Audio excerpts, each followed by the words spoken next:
Blackstone Audio presents The Terrorist Next Door, How the Government is Deceiving You About the Islamist Threat, by Erick Stakelbeck. In loving memory of my father, Fred Stakelbeck Sr., without your guidance and support, this book would not have been possible.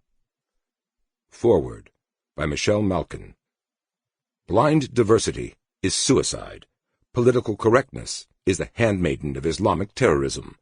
And the so-called tiny minority of fringe radical Muslims who support violent jihad is actually a mainstreamed legion of hundreds of millions that hides behind the deceptive banner of the religion of peace. These are the inconvenient truths that should have jolted Americans into post-9/11 reality a decade ago. Instead, we hit the snooze button. More American civilians and soldiers died at the hands of Allah's soldiers. More of Muhammad Atta's spiritual brethren infiltrated our shores. More lethal hatred for infidels festered in caves and on college campuses, in refugee enclaves and in jails, and on military bases here at home and abroad. Intrepid journalist Erick Stakelbeck shouldn't have had to write this book. But Americans, lulled by the passage of time and the passivity of their government, need another blood-boiling wake-up call to pierce the fog of apathy that has set over the West. You are holding in your hands the unvarnished, invaluable reporting that the rest of the mainstream media can't or won't do.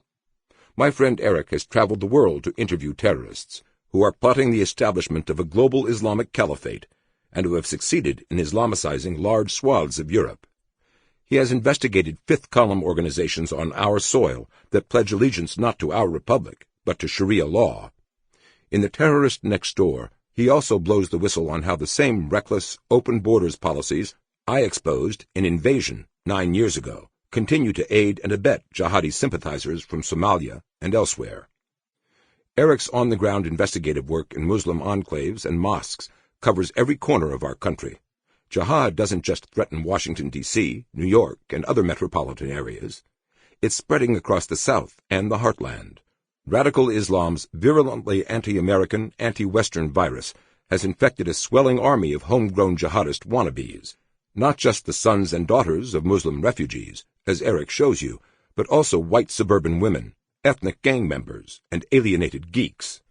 On 9/11, I lived in the D.C. metro area.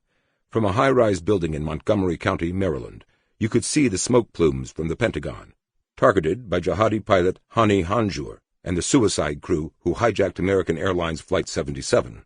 A year later, Muslim convert John Allen Muhammad and his young conspirator, Lee Malvo, Sample complete.